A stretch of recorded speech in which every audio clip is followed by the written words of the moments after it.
Welcome to the Nerdiverse. Go ahead, sit and listen to the masters, the old heads, talk about what you love the most. Video games, comics, movies, and everything you need to maintain your week. Got the knowledge that's straight out the ether. Gonna need a drink and have to take a seat to expand your mind and listen to the speaker. Mike and the squad's gonna give you what you need. Please send in a question, come and get some answers, learn a couple lessons from the masters with the special guests. We got the green lanterns glowing on our chest. Yes, please sit back and relax, cause we gonna hit you with them stone cold facts. And allow me to be the very first to welcome you to the masters of the Nerdiverse.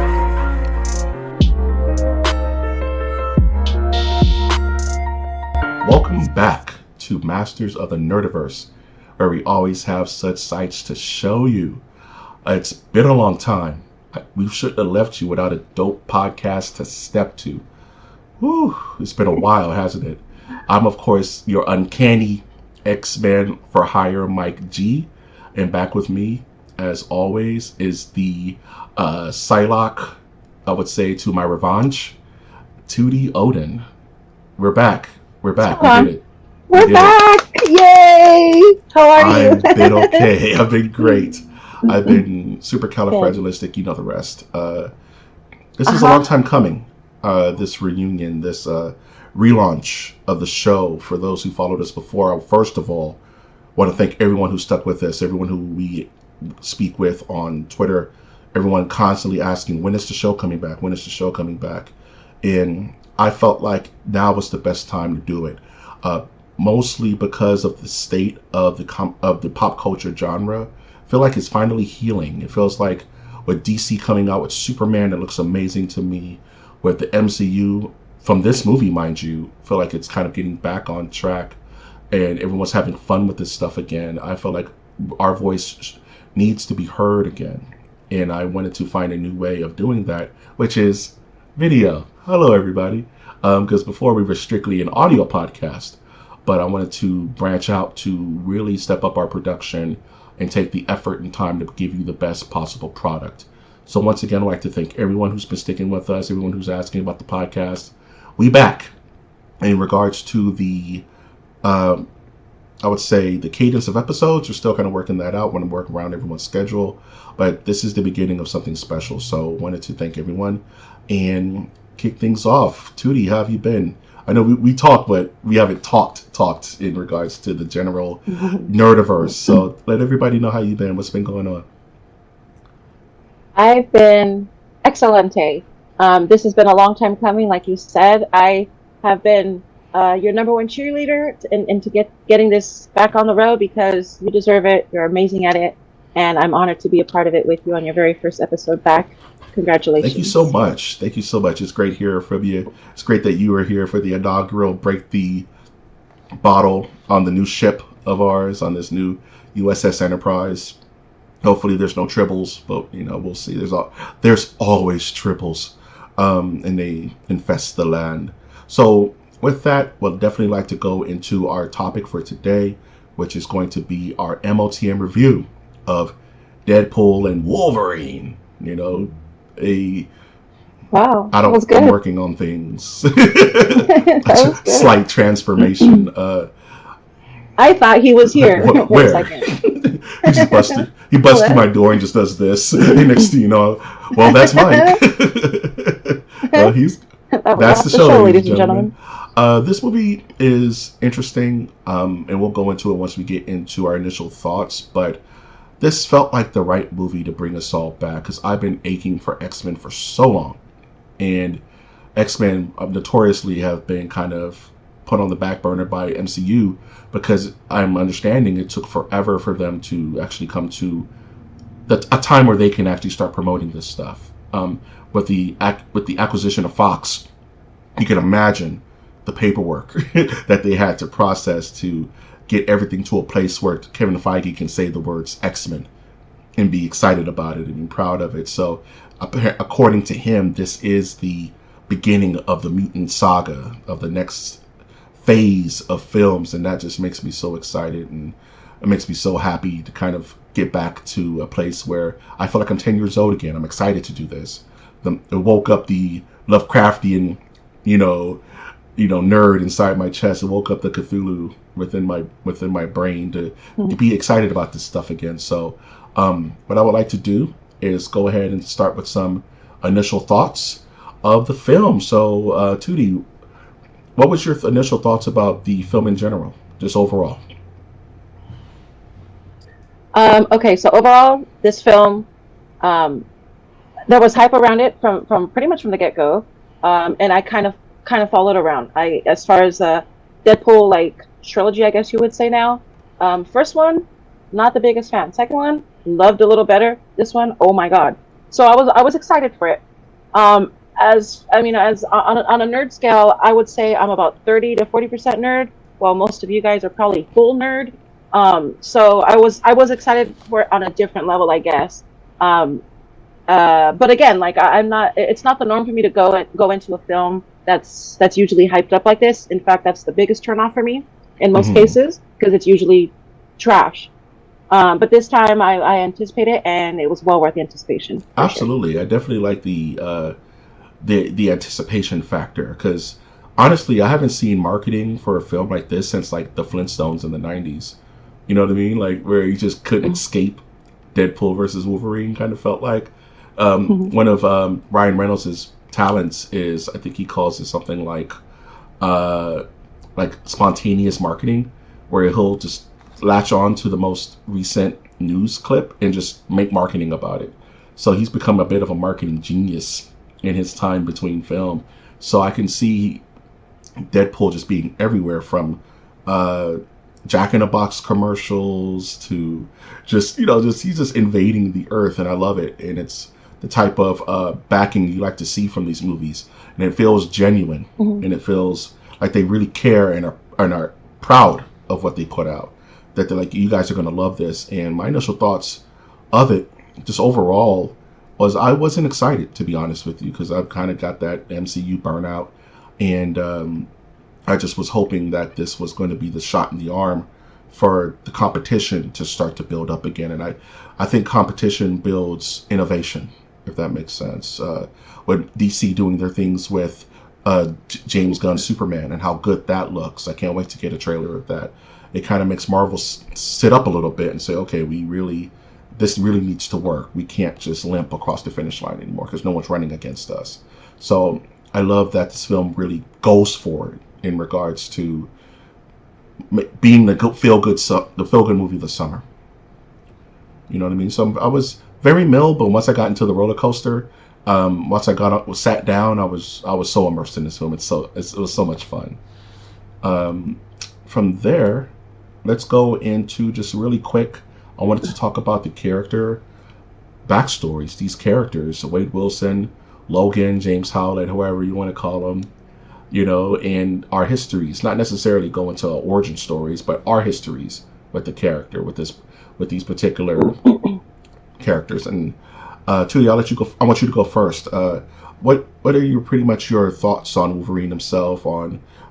Did you grow up with these characters on any level? Just overall, how do you feel about them? How did he resonate with you? Wolverine for sure. I mean, the X-Men, that that was my every morning with cereal. Watching them, before school. That was a given, and it was probably one of the best cartoons ever created. We did a top 20 cartoons, top 10 cartoons, and I'm sure it was on one of our lists back then. Check that episode out. Yes, plug. There you go. Deadpool, not so much though. I didn't really know much about him until so recently. So the movies actually came out. I remember seeing him in passing in comics. Didn't really make the connection because I think in comic books he's drawn a little bit differently than how the movie portrays him. So yeah, I never really made the connection as to that was him, that was Deadpool. Never understood that his personality was the way it was. Little Peter Parker-ish, but on a much like hardcore scale. Like he's just no filter, which is pretty cool. So yeah, the only familiarity I have with Deadpool is with the films. I embrace him as a character he is. I love it, and yeah, Wolverine for sure. Like that's one that I grew up with. I remember he was the intimidating one. He was the scary one. He was the all business one. And if you could get him to crack a joke or crack a smile, it was the highlight of the episode usually. So yeah. Yeah, that's my personal history with both of them, and actually the X-Men in general. That's they as far as this, I guess the Marvel Universe is concerned. The X-Men probably have my heart. Absolutely, sure. And that actually coincides with a lot of kids in our generation in the '90s. The X-Men were the '90s, if people don't realize it. We have full generations of adults who only know the Avengers, right? And the Avengers have locked it down for the last 20, 30 years. But before then, it was the X-Men. X-Men ran the city. X-Men were at Pizza Hut. The X-Men were in your favorite video game. The X-Men, and that's kind of where I kind of segue into my history with Deadpool, because Deadpool was a character I wasn't very familiar with, to be honest with you. I knew of Deadpool through my association with my '90s Marvel Flair cards. For everybody who ever collected comic book cards, that's how I knew the character. Outside of that one cameo he had in X-Men the Animated Series, where I believe Morph is fighting Wolverine, and he's trying to get under Wolverine's skin. So he's changing into all these people from Wolverine's history, like Cable, Omega Red, and I think any changes to Deadpool. So Deadpool's always been a fun character because he has that break the fourth wall thing about him, which in the comics they say is just a form of hyper insanity. But in this case, and for this movie, it almost seems like a cosmic awareness. Like he's cosmically powered to be able to in tune with with the multiverse, pretty much, and it makes him a way more interesting character outside of, because that could be because it seemed like he had that before his mutation.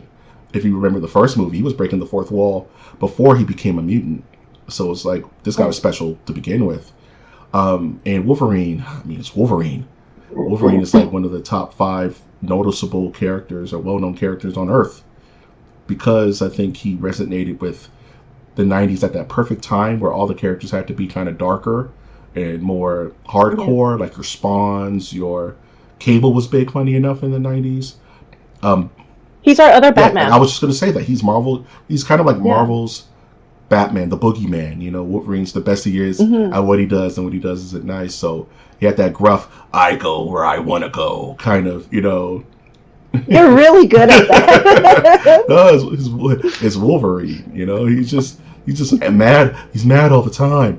And he needs to just relax. But he's been him ever since. And it goes to show, like, if you look at any marketing for anything Marvel, Wolverine's usually in the front of the cover, even when it has nothing to do with him. It could be an Avengers video game and Wolverine's there. Doesn't make any sense. He's just been that guy since forever. And to see him when we thought we were never going to see him again, we'll talk about that later when we go over his character arc in this film. It just makes you feel hopeful for the future, So definitely happy we were able to go over our character histories here. And what I would like to talk about briefly is just the overall production leaks of this film, and like what we were seeing before it even came out, and the hype. Because I remember when I saw this picture, I was like, we're doing it. Okay, we're doing it right. Like, that is insane. We've been waiting, and they say it in the film, we've been waiting 20 years to get an iconic Wolverine yellow and blue suit. And if this was 10 years ago, it would look goofy. If this was like 20 years ago, it would look goofy. Because look at these colors. They're so vibrant. They're not dull. They're not muted. It just looks great on camera. And it's like, this has been the biggest no-brainer in history. And so when we started seeing these production and seeing the 20th Century Fox in the background, I was like, what exactly are they doing? What direction is this movie going? Like, we're going into fourth wall break times infinity. Were any of these production stills or any of these images on your periphery, Tootie? Did you catch any of this stuff before this movie came out? I did. I didn't pay so much attention to it until, like you said, until we saw the suit. And I was just thinking, well, I had already thought maybe they'd already done it, to be honest, because, like I said, I didn't keep in touch with a lot of the Marvel things. So I wasn't as excited about the suit until I realized, actually watching them, like, oh shit, they haven't done this yet. And it was cool to see everybody else's reaction. Again, like, I'm thinking he's already popped in and out. The fact that the suit was a huge deal and that it was a huge deal in the film was pretty cool. and it was a really I love that I watched it in a packed theater with fans. Yes. Because their reaction meant everything. It kind of like tied the room together, so to speak. Because like, oh shit, like they've been waiting for this. Like people have been waiting for this, and it made it 1,000 times cooler. Like, oh shit, this is Wolverine. This is happening. And you know what the movie actually reminded me of a lot was Marvel vs. Capcom. Like you just pick characters out, 1, 2, 3, 1. You just start picking characters, and all of a sudden they just start fighting each other. Like that's all I kept thinking the entire time. Like, okay, who's next? Like who are we picking next? I thought it was awesome. This movie is a fighting game roster, isn't it? For sure, I'm saying. So yeah, as much as I saw it, because it's in my Instagram algorithm and has been for the last few months. But again, like I didn't see it as, oh shit, like we're excited for this. I was just excited for the movie itself because of the two characters. Because this one's gonna be funny and this one's gonna be annoyed, and just seeing the memes that came out of it before the movie came out, even like just it was fun. So I knew it was gonna be fun. I kind of love now that I didn't make the soup connection until I actually saw the movie and was able to see everybody else's reaction. I thought that was pretty cool. Yeah, it's funny. We had opposite experiences. I saw it on a sleepy Saturday morning, and it was me and like 2 other people who just kind of rolled out of bed and went to the movies, and that's kind of how I saw it. I wanted to do the giant crowd, but you know what I mean. I'm a natural introvert, so that was kind of like rubbing against my grain a little bit.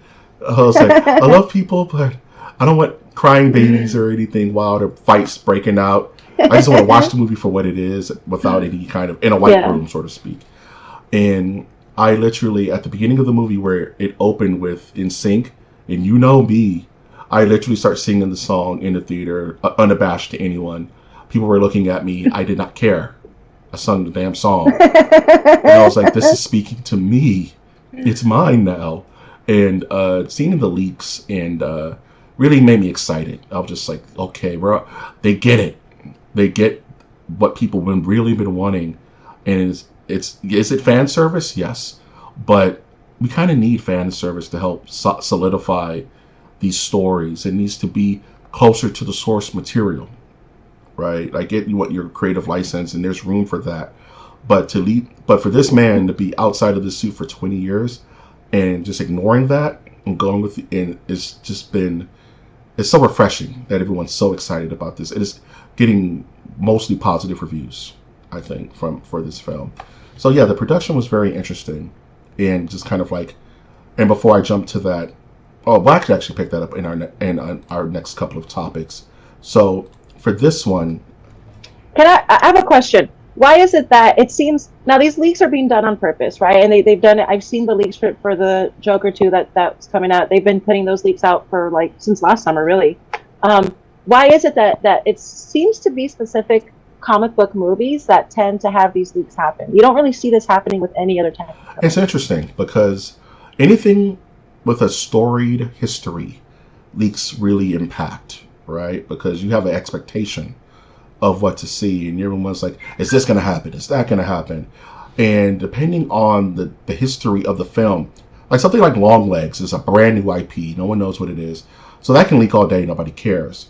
But if they were to leak some of the stuff we're going to get into spoilers, people would have lost their minds. And it's super important to keep that.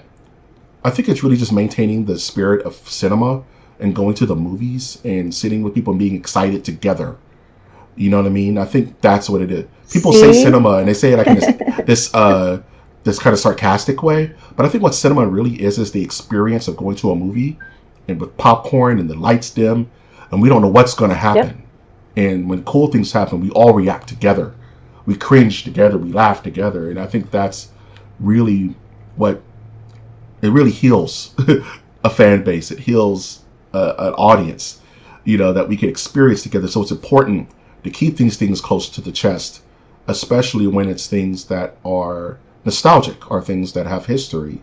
You know what I mean? So it's like Oppenheimer. I wonder how that's going to end. We all know how it's going to end, but we don't know in what context they're going to present it. So I think comic book movies are guilty of that. I think sequels are guilty of that. You know what I mean? Like, can you imagine one famous spoiler that went out was that for Terminator 2, it was supposed to be pop to understand which Terminator was evil and which wasn't. You weren't supposed to know based upon the movie. And that got spoiled and really pissed off James Cameron. And he wanted to keep it ambiguous if Arnold was the evil Terminator or if the T-1000 was the evil one. And there's even a section in that movie where you don't know until Arnold says get down. And then, okay, he's the good one. But that was spoiled, and that was supposed to be the pop of the movie. Where, in other cases, if no one cared what the Terminator was, it wouldn't have mattered. You know what I mean? It was just, they've been watching the film. So I think that's what it is. I think it's really just cultivating that theater experience to get people back into the theaters, to get people wanting to experience the stuff together and be able to like, gush about it after dinner. Or, did you see that? Or I can't believe this happened. So I think that's what it is. I think that's really what it is. I think that makes complete sense. And again, like it tends to be drawn into stories that people have already invested in. You want to know what's next. You want to know what's going to happen next. And you know what? It's a formula that works because it's made over $1 billion, I think, easily already. And it's been out 2 weeks maybe. So I mean, it's worked. I've seen drones and drones of people going to the movie theater specifically for that movie when we were leaving the movie theater. You know what I mean? So it works. I love going to the theater because it's usually empty now. Nobody goes. Everybody's watching TV on Prime and et cetera, et cetera. They don't really have to go. But like you said, this is the reason. Gets people to do it collectively, to enjoy popcorn collectively, to gasp at the same time, to laugh at the same time. And again, like I said, when they actually showed the suit, how everybody was like super hyped about that. Like that was cool to see. It was cool to experience. So it's an interesting, well-calculated marketing formula, and it works. I like it. And before we get into Hugh Jackman, it's funny because they'll even put out fake spoilers, like they did with Infinity War, where they'll put out a trailer with scenes that never happened, just to throw people off the scent of what's going to happen. Because the internet's the internet, and you can crack this stuff like an egg nowadays. Where back in the 90s, we had no idea. Back in the 2000s, we had really no idea unless there was like a production shot or something like that. But yeah, maintaining that movie magic is, I think, the only reason why they do that. So, so I wanted to take a second to give props and make this segment just really a return of him, a return of the Wolverine, of Hugh Jackman, 20 plus years in a role. You don't see it often where an actor will dedicate this amount of time of his life to a specific character, and it's special because we were told by him, I'm getting old, man. I can't be in this jacked form for all my life. I'm done. Logan was the perfect send-off. That was it. We all thought this form of Wolverine was gone, and based upon Ryan Reynolds' excitement for Deadpool, it really brought him back, and that rarely ever happens. Once someone's done, they're kind of done. You know what I mean? And no amount of money usually sways that decision. But then again, a lot of people don't retire. That's not the other character I can think who did something like this was like Michael Keaton with Batman, where he was gone for so long, and then The Flash came out. Unfortunately, that wasn't a good movie, but he came back. He was like, let's get back in the saddle again. We'll talk about some other characters who come back. But what are your thoughts on his portrayal in this film? What are your thoughts on him in this film? Let's keep it in the room of Deadpool versus Wolverine. How do you think Hugh did in this movie? I think he did brilliantly. He played into the character he was supposed to be. His character arc was an interesting one. He was Logan and he wasn't. I love the beginning of the film, the way they comedically brought him back. The talent show. Let's just call it when they were doing the talent show. Goodness, it was hilarious, and fitting, really, because like that's kind of like the beginning of the shit bag of it, Mm-hmm. which is pretty cool. Kind of its own foreshadowing of what's to come within the next 45 minutes or so in the film. Um, as far as like his acting is concerned, again, he did great. I don't know if they did their own stunts and their own fighting and stuff. If they did, oh my gosh, um, there's a reason. I'm sure there's a reason why he wanted to retire is because that looked Can you exhausting. imagine? I'm sure a lot of it is CGI, but there's a fighting scene where he very briefly ends up on all fours, which is the coolest thing Yeah, I've ever seen, yeah, that's out of ever, control. which is That just scene. amazing.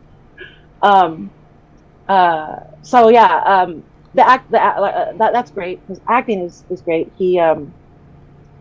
There's a specific scene where he has a heart to heart with another character, in the film, in a dreamlike sequence, and and you feel for the guy, and it's you really do. You feel for the guy. This movie goes from watching him be extremely pissed off and saying the F word every other word, at Deadpool, to extremely annoyed, to having a good time, sort of doing these one-liner jokes, to that, to just like this. He's all over the place, and Hugh Jackman did an amazing job at every single one of those. Like, I mean, he was Inside Out, the movie, but all by himself. Pretty much.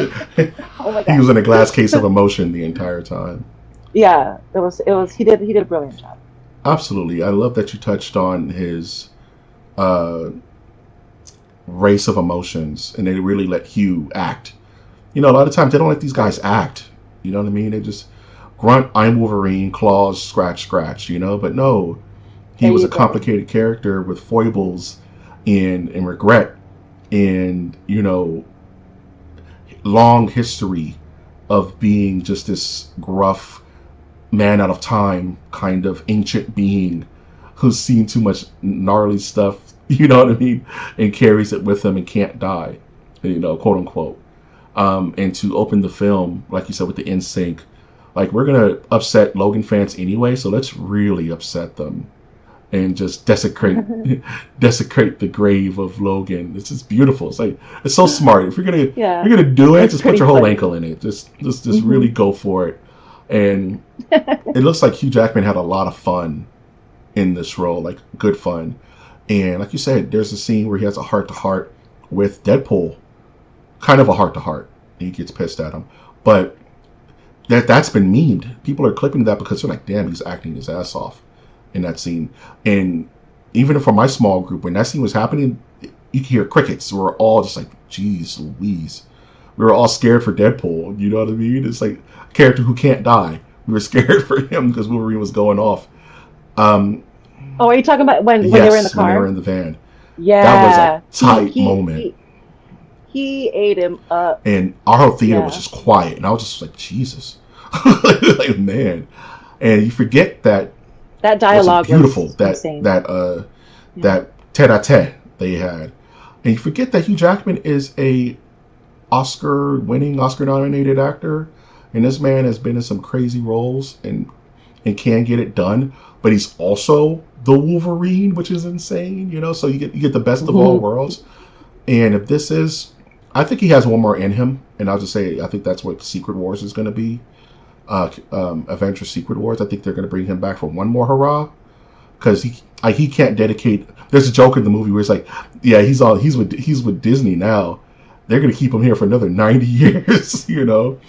I Hmm. don't think he's invested that much, but if we can get a couple more with this guy before he's completely done, I think we're all richer for it. And just seeing this screenshot feels unreal for someone who's been waiting for this for 20 years. And as a kid, I didn't like the black suits. I didn't like the black leather. I thought it was a cop out.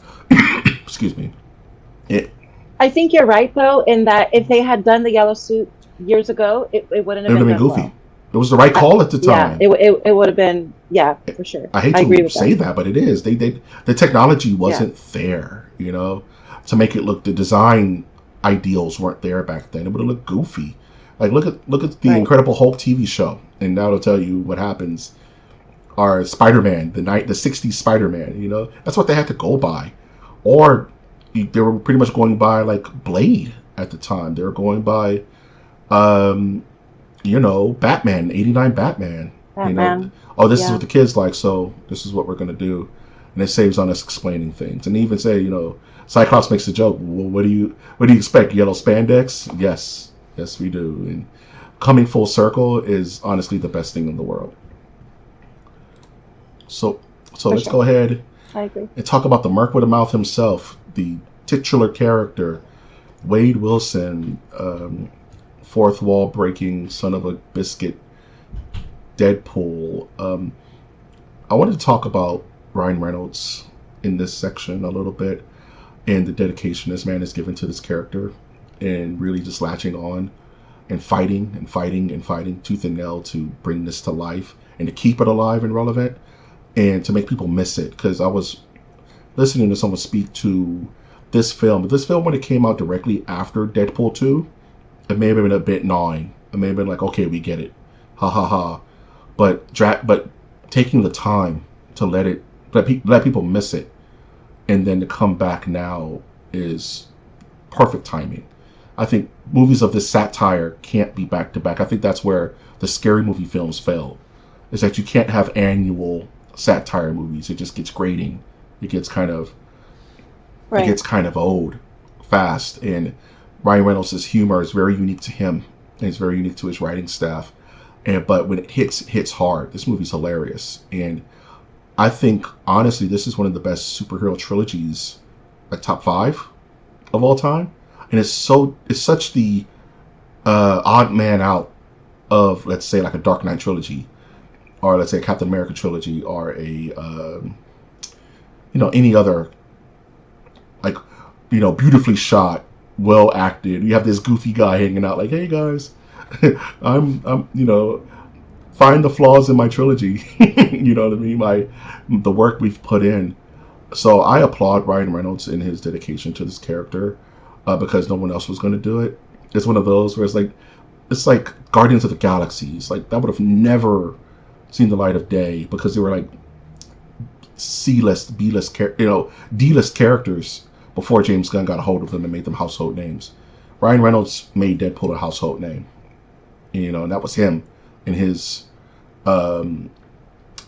fervor for this character. So I want to ask you, Tootie, what are your thoughts on Deadpool? Like, how do you think he was in this film? How do you think about his history? Like, what are your thoughts just overall on how Ryan did and approached this icon now? He is Deadpool. There's a certain nobody just wakes up and decides that this is what they're going to do. He woke up and understood this is who he was. You know what I mean? Like he brought this character to life. You can't have one without the other at this point. Mm-hmm. And it's not that he's typecast, not by any means. He's a great actor. But they're brothers. They're like there's a weird connection between the character and him, and he seems to know better than anybody else what it is.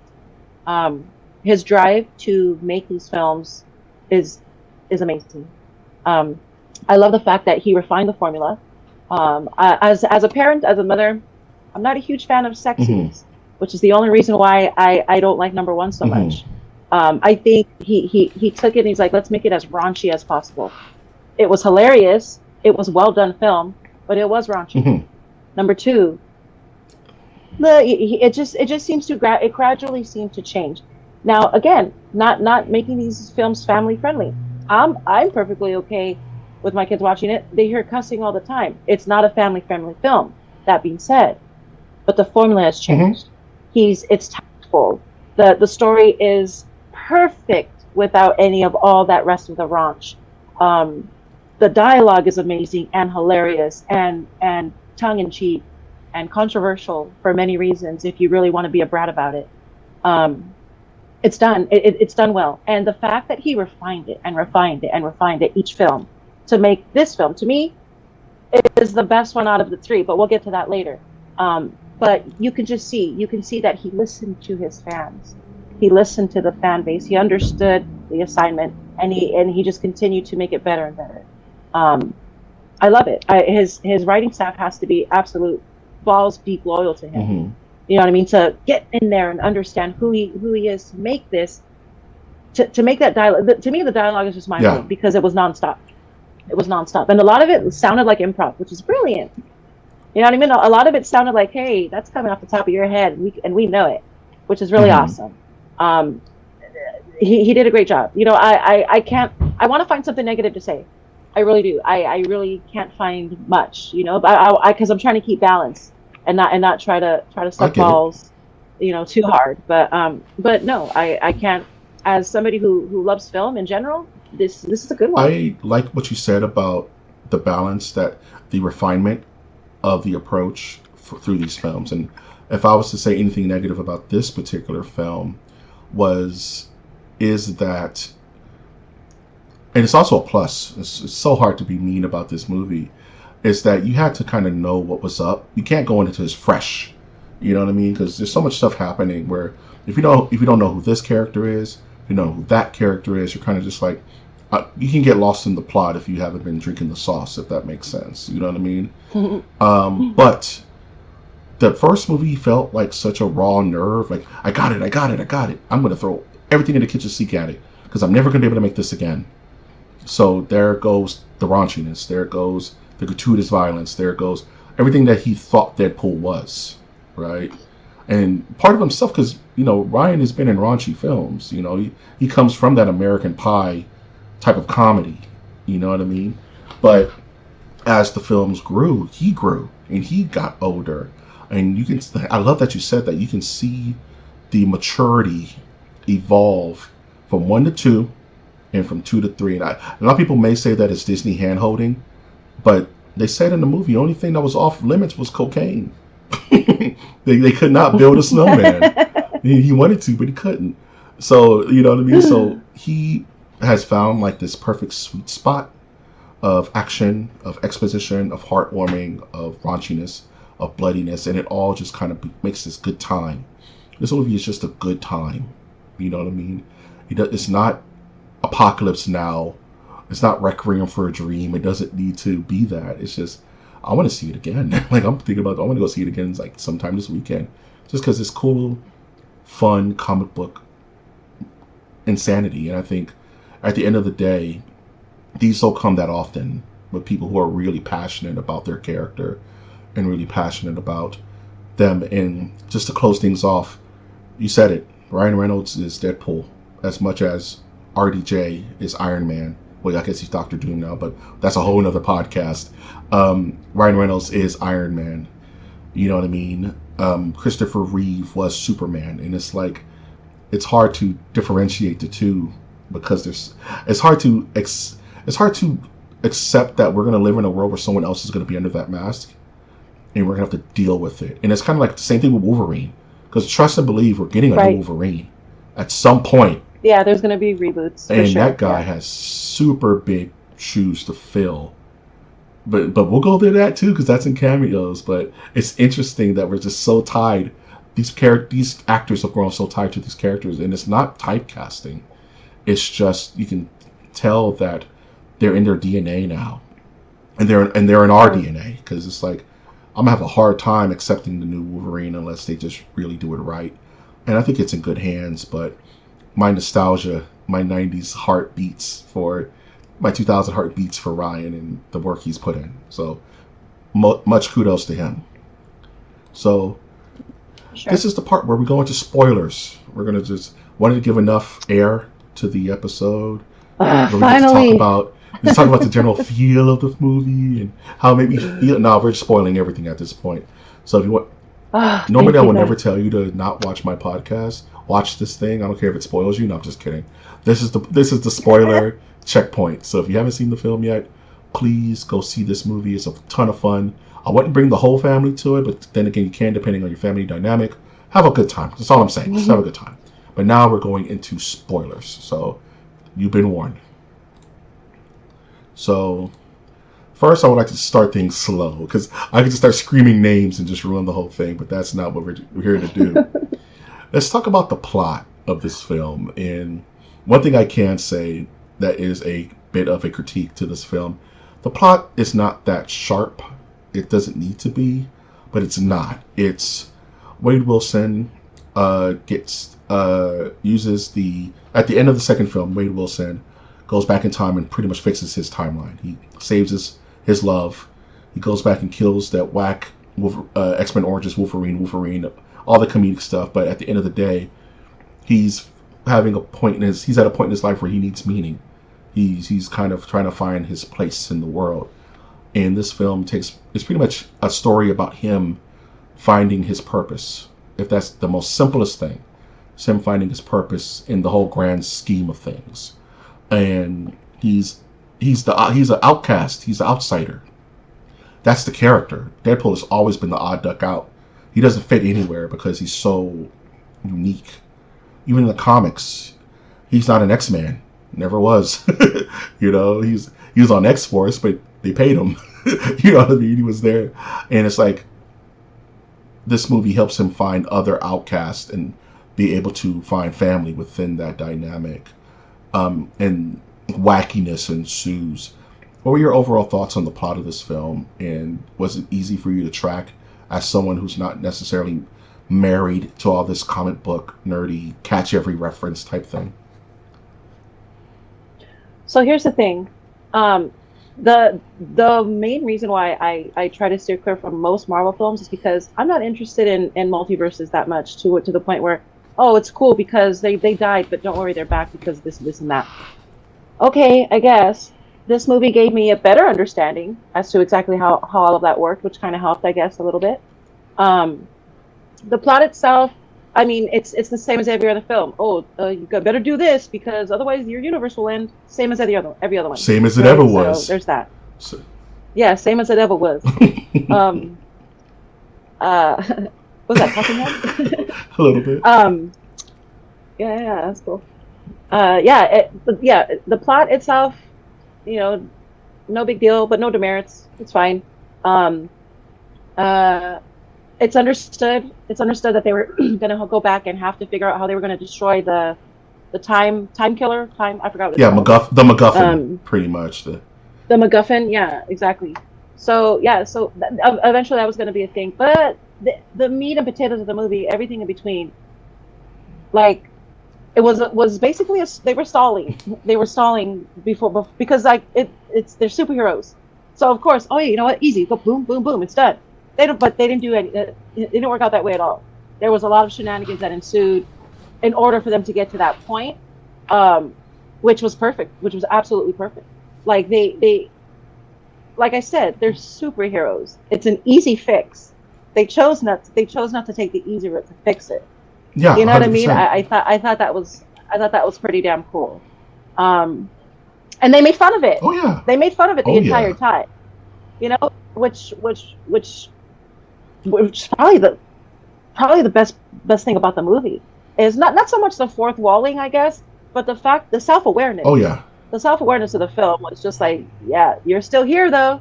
You know, remember, like, do you remember the beginning of the Simpsons movie when they're at the theater watching the Itchy and Scratchy movie, and he's like, why am I sitting here paying all this money for something I can get for free on TV? You know what I mean? So it's kind of the same. They were basically doing the same thing.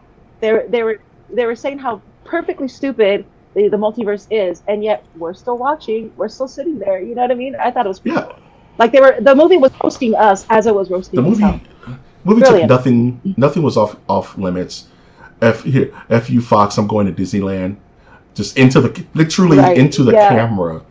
F you Fox, I'm going to Disneyland. Smash cuts, you know. One thing, and I will also say, if you didn't know what the TVA was, did you have any problem tracking? Did you watch any of the Loki series? Loki season 1, Loki season 2? I did not. But do you remember when Deadpool actually mentioned it in the beginning of the movie? He said, "Oh yeah, Loki, season 2, episode 1." Yeah, you're so and so. So I didn't. You know, it's so funny. So I didn't necessarily know what it was, but I understood that it was from some. It's just funny. It's so good because like it gave fans like myself a chance to really understand what's going on, in our own way, like to understand. Oh, okay, that's what that's from. Like I said, like when he ripped open his shirt and then you saw the yellow suit, like, oh shit, oh that's cool. Like it was just so much that built up on top of itself that was that was feel good for people, like I said, like myself, who's not necessarily involved. And again, I can't even I don't even know how involved all the other diehard fans really are. If they're involved because they're pretending like these other films are good because they have to convince themselves as such, or if they're really on the same page of, yeah, we're tired of it too. You know what I mean? So let's see what's up with this. I mean, like you. Well, I guess you. I guess I'm talking about you. Yeah, it's funny because sometimes I have to feel like contractually obligated to keep track of all this stuff as almost like a watcher, like Uwatu. Like I have to see all, and I don't watch everything. It's just it's hard to, and trying to see it from someone on the outside looking in. This film once again needs to be congratulated because it touches on things that took 25 hours to fill in actually watching it. Oh, you're from Loki season XYZ. It does two things. One, it automatically dismisses the goofiness of not knowing what's going on.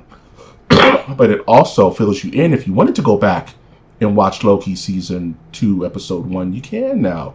What is the TVA? It saves your little grandma from asking you, or from the friend who, like you said, has divorced from all this stuff. What's that? We can watch it when we get home. You know what I mean? And all of these little references that happen in this movie are done with so tongue-in-cheek that you can take it at face value. Okay, this is going to move the plot along. Where the time variance association, whatever TVA stands for, and I'm going to get roasted for that. I don't care. And it just boils it down in a millisecond because the writing's so sharp, and right. They just kind of move it along. Let's move it along. We monitor the multiverse scenes of the Avengers, and because Deadpool is this cosmically aware being, he knows of them. Why is Thor holding me? That's the biggest question of the entire film. Why is Thor crying over me? No, don't worry about that. Don't worry about that. That's later. I love that because it's the only real question left in the film. Even so much where Ryan Reynolds tweeted, I know why Thor is crying over me. I can't unknow it. And it's like, you're going to make us wait 3 years until we figure it out. But the plot the plot would be worse if it wasn't so well written, because they do this all the time. It's like seeing the third of any trilogy. Like there's always this joke. It's like, I love the person who goes into Endgame and it's like, who are these characters? What's going on? Who's that guy? Who's that guy? Why do I care? And it's like you have 10 years, 20 years of history. Even if you're complicated even further back, 60, 70 years of history, you're expected to know to get the full experience. And this film kind of boils that down and makes fun of it and teases us and teases its company, teases itself to where it makes it not a big deal. And I think that's help alleviate some of the stress that comes from, like, I don't know who that character is. Like, well, it's fine. It's very easily explainable. So I think that's a good kind of overall plot summary, just like the soul of the spirit of the film. And we're still holding back a lot, which I think the next slide is really going to talk to. And I wanted to talk. I mean, and there was a lot of good Easter eggs in it too. Like, I think somebody mentioned that there was like a Wanda statue in the background. There's a statue. Like, and I think he mentioned Wanda briefly, like just in passing. Again, poking fun of, like, hey, like basically plugging Disney Plus. It's such a marketing ploy. This is, I'm telling you what I was talking about earlier. Ryan Reynolds is really good at marketing, and it's one of the statues from Multiverse of Madness or something like that. It's a shot of Wanda being a Nexus being, and that's a funny segue into our villain, which no one knows who is. Like, I barely know who Cassandra Nova is, and I can go into a little bit more about her history and how terrifying this character is in the comics. But I would love to hear from your perspective. How did you feel about our threat, so to speak, our villain, if you want to call her that? Took a second for me to really understand, because like you said, like, I was like, who's this bitch? You know what I mean? Like, but though she she played the character well, so there's that. Like, she was believable. Again, not being very familiar with Cassandra Nova, the story is sweet. Yeah. Like the way it was explained in this movie, I should say, it was done well. And she's I don't really know. Like, she took some warming up to, but again, like, she was just a villain. it was really neither here nor there. She wasn't physical by any means, but the idea is that she can do exactly what her brother did, but more, almost in a weird way. But pretty much, like, and I mean, because it's evil. Like, it becomes more prominent when you use something like that for evil. So, yeah, I liked her. I liked her as a character. Again, took some seconds to get to know it, and to get to know what was really going on in the void, as it were. It was cool to see a giant Ant-Man. Yeah. As their home. That was neat. I guess Paul Rudd finally aged. Yeah, I guess Paul Rudd finally aged. That was so funny. But yeah, I don't have much to say about her. If I'm in, and again, that's not to take, it doesn't take away from the film. She was fine in the film, but even at the end when she came back to actually destroy the machine or advance the timeline, it was like, oh, okay, you're back. It wasn't necessarily like she wasn't anything to write home about. Like, she wasn't the main focus of the movie. Let's put it that way. To me, even though she was the protagonist or antagonist, she wasn't. It's funny because usually in this kind of thing, it's two things. It's the villain plays off the hero, plays off the villain, plays off the hero. But in this case, it's Wolverine plays off Deadpool, plays off Wolverine, plays off Deadpool.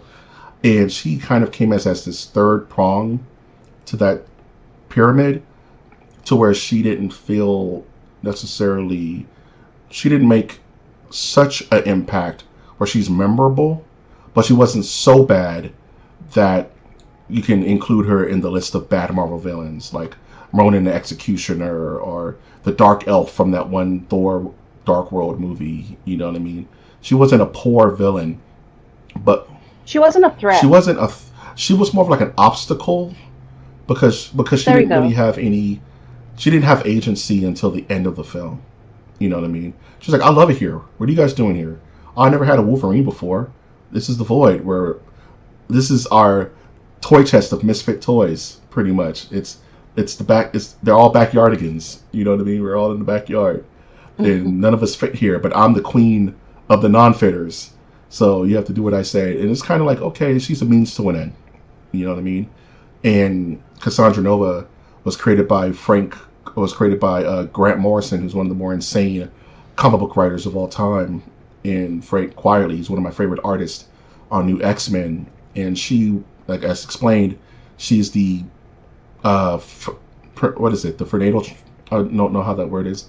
The in vitro twin of Professor Xavier, who died in childbirth because they had an epic duel at age 0, and Professor X had to take her out, had to unalive her, you know what I mean, in the womb so that he could live and become Professor Xavier. But she somehow survived, and she created her own body. Created her own body. She did that. Yeah, that's crazy. That's insane. She's insanely busted. There's a storyline called E for Extinction, where she is the main villain, where a lot of the X-Men 97 kind of took a little bit away from, with Genosha and all that, which I thought she was going to be the villain in X-Men 97, except for Bastion, but because that was kind of her storyline, where she just, and her power set is so busted, they didn't really go into it that much in this film. She has some telekinesis. She pretty much had reality manipulation in this film, because she was dragging Wolverine into the ground. There's a famous scene we're going to talk about with a character we haven't named yet, where she literally Mortal Kombat fatalities him, and it just happens in such a second, and you're like, wait, what? You know? So that's all true to form for her. But I think if she was to return in any, form or fashion, because in the comics she's old, she's an older lady, she's an older woman, she's like Professor X's age. So if they were to bring her back like in an older version, you know what I mean? Because her being younger was interesting. It's like, okay, is this like more of the James McAvoy X-Men First Class aged kind of Cassandra? Because in the comics she's an older woman. So I was just like, okay, I wonder what the future holds for Cassandra in the other versions of her. Because there's, as we know, no one dies. There's a quintillion versions of all of us that they could just pluck and put back into a movie. So even the Wolverine we have is not our Wolverine. I mentioned that earlier. So this character can come back. But just curious to see what they would do with her moving forward. And now for the star of the show, the cameos.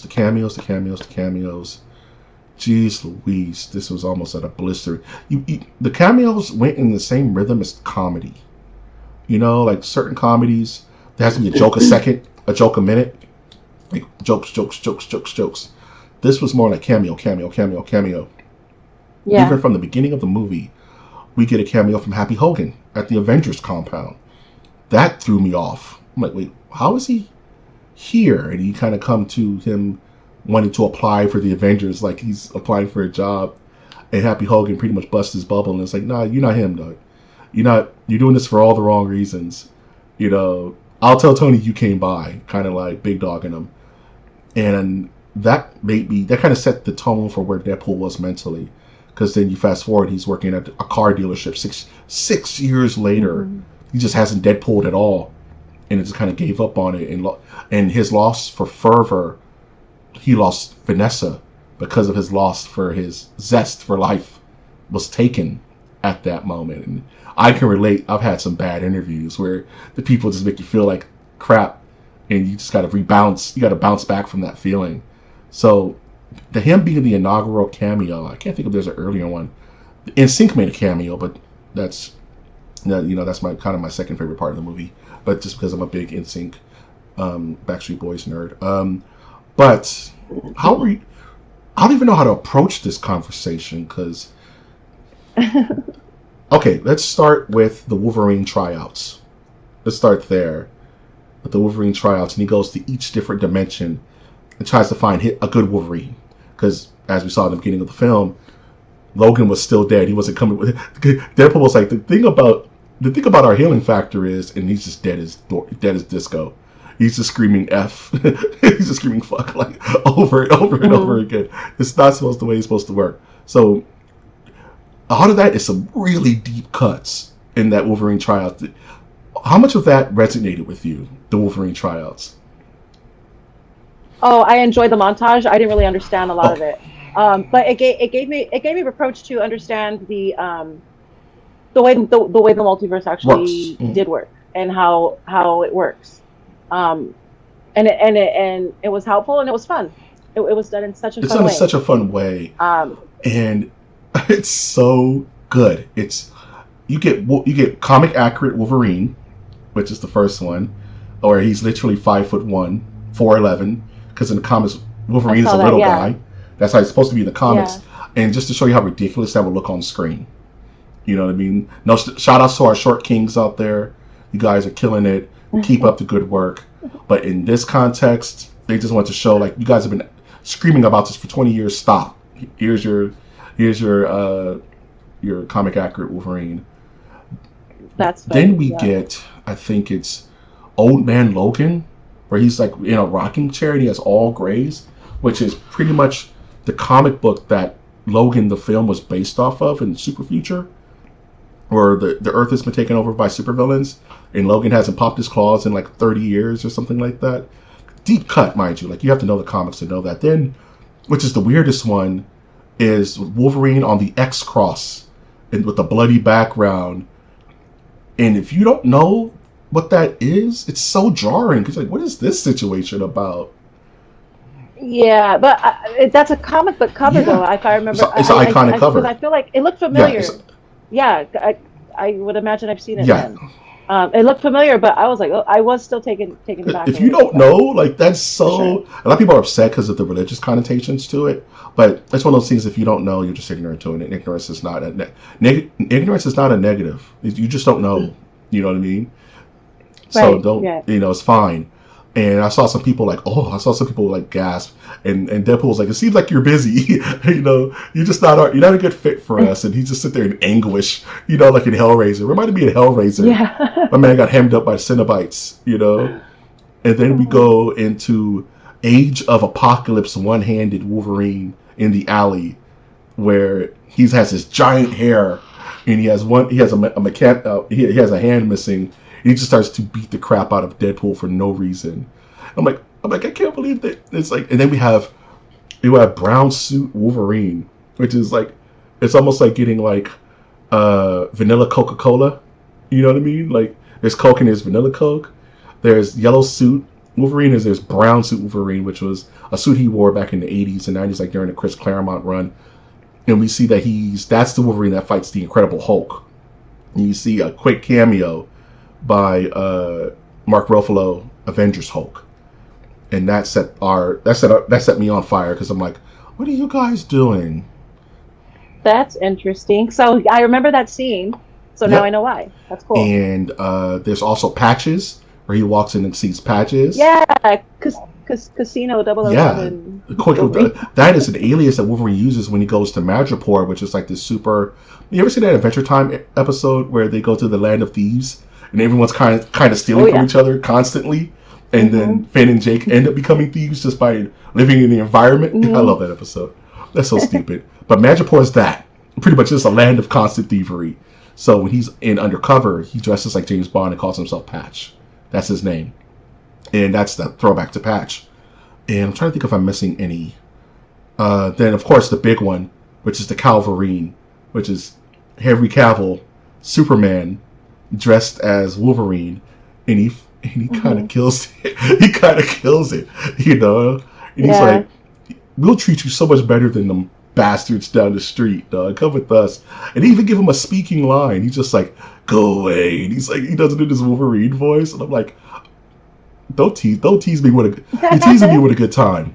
Don't tease me with a good time. That made me hype because I just, quick disclaimer, looking directly in the camera, I love Henry Cavill. I hope he does go with Highlander. I just want him to be happy. He's had such a bad run of this nerd stuff in his career, from how they treated him on Superman to how they treated him with The Witcher. I just want him to be happy, man. And he likes Warhammer. He builds PCs. He seems like a generally nice guy. You don't know until you know somebody, but you know, shout out to Henry Cavill if you ever hear this on any wavelength. But that cameo made me very happy. So just, there's no comic book relevance to that. It's just, man, Henry Cavill would have made a good Wolverine. Even though he's still too tall, but you got to go back to the comic book accurate Wolverine for that one. But that's enough of me gushing about that scene, because that is the most comic book nerd crap in the entire movie, is that one little sequence of montages. And then we get to our worst Wolverine, so to speak, because honestly, his big hang up was that he ran away from the team. He quit the X-Men. But if you watch the cartoon and read the comics, he's always quitting the X-Men. And so, which makes me think that this Wolverine is from the animated series. I think this is the animated series. I think this is the same Wolverine, but in their future, wherever that show goes. And I think that's why the costume's so bright. There's many occasions where the team gets decimated by people, because that's just the X-Men.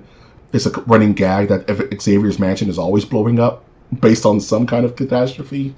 So I think this is 90s X-Men cartoon Wolverine in real physical form, in flesh and bone. And we get to this Wolverine, who ends up being the best Wolverine, but feels like he's the worst Wolverine because he made a poor decision that literally got his entire thing killed. On top of that, he mentions in a throwaway line, I was so mad. I didn't just go after the bad guys. I went after the good guys too. I was just killing everyone. You know what I mean? And there's the line where he says, "F the Avengers." So in the comic, in the animated series, those characters exist. So it makes sense if he was in the actual animated character brought to life, because in that universe, the Fantastic Four exists, the Avengers exist, Black Panther exists. It's all there. So it makes sense that this would be that character. But any thoughts on anything I just said before we go into the real cameos, the real paid actors in this film? I'm sorry, I can gush about this. That was, that was pretty spot on. I agree. I think it's our Wolverine. I think it's the 90s Wolverine that we grew up with, because he wasn't a nice guy. He like you said, he was always putting the X-Men. He was always leaving them in the dust. And then, and sometimes he wouldn't even come back to save the day. He'd just be gone that episode, and he'd just come back. He'd be gone again. Yeah, and I mean, he was an asshole. He wasn't he was the one we were afraid of when we watched it. Yeah, Like, oh yeah, because like Batman, he was the creep of the crew. 100%. You know what I mean? And and and it's like we mentioned earlier. Like it made the cartoon that much more captivating, and it made us want to invest more because we wanted to see him be the nice guy. Every once in a while, Wolverine did crack a joke or two, and it was kind of like it made for the episode. You know what I mean? Which is really cool. This Wolverine was vulnerable as Yeah, hell, in the best and worst ways because his vulnerability turned him into an asshole, constantly trying to kill and murder everything in sight. Deadpool mainly. All those scenes were insane. The fight scene in the fight car scene in was the car great. was amazing. Um, Amazing. The music amazing. Um, yeah, so I think this is they stapled this real life Wolverine to the '90s cartoon, big time. And again, like the suit alone, calls out. Okay, I wish I had known that this was the first time that it was seen, because like I said, with the other Marvel movies, I had no idea if he had popped in and out or not. Man, But that's But that's Ec- awesome. Before we move on to the actual like actual paid actor cameos, I want to talk about one really quick. Nice Pool. okay. Your thoughts on Nice Pool? Nice Pool is the weirdest part of the movie. He is so jarring. And Nice Pool. Okay, Nice Pool is. I don't even know what category Nice Pool is because he is like Canadian Wolverine, but like the He's Canadian. Yes, but it's he's so like funny. cartoonishly South Park levels Canadian Wolverine, where he is apologetic, he's sweet, he's dumb, but he's brilliant. He just irks Deadpool so much because it's not what Deadpool is. And Right. but he's Deadpool because he does his cameo, and he does his reference, his fourth wall break, and he's like, the proposal. And that's all he Oh had. yeah, the That's all he had, proposal. dog. Our theater died at that moment. It's like, Nice Pool is so whack. I love Nice Pool. He's the worst. He can't fight. He's just a Deadpool. He's super handsome, dog. That's it. He has long flowing locks. Yeah, he's just If you look at beautiful. his Yeah. suit, it's very 90s, 2000s Batman and Robin esque, shiny. The suit is shiny, and it's very like almost like before Blade, almost the way comic book suits used to look when we were little kids, like when they would do the Fantastic Four movie or the Captain America movie, where it was just like slock. His suit was overly saturated. It was under designed. It was so interesting what that character is. I don't even know what his point was outside of injecting dog pool, which is the baby and shall be protected at all times. I want a dog pool forever, 1,000 years dog pool. But what are your thoughts on Nice Pool? Because I didn't know what to do with that character, and especially the way he ended up going out. It's like healing factor. I started dying. I was like, this guy is the worst. You know what it reminds me of? It reminds me, before you go, sorry, Spider-Man, the animated series, where Spider-Man was doing the multiverse. He found a bunch of different Spider-Man at the very end, and there was one Spider-Man who was just a guy in a Spider-Man suit from the real world who was like in cosplay, whose name happened to be Peter Parker. He was like, yeah, I have no powers. I just love Spider-Man. And he went along with their group of like different Spider-Man from different multiverses. He reminds me of that. Like, this is a very Canadian, like, loves Deadpool, but happens to be Wade Wilson in some weird universe. He doesn't have any of the powers. He has those gold-plated guns, which he never fires once. He just seems like a fan, if that makes any sense. But what are your thoughts on? Thank you for calling that out. Night's Pool is out of control, dude.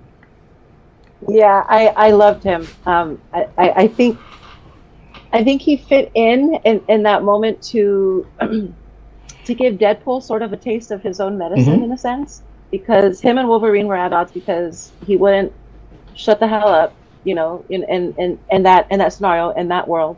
Wolverine's up to his nuts with him, like He's he's just over him. over him. And here comes this polar opposite. Here comes this fella that you instantly don't like because you're not used to it. First of all, he's very off-putting, like you said.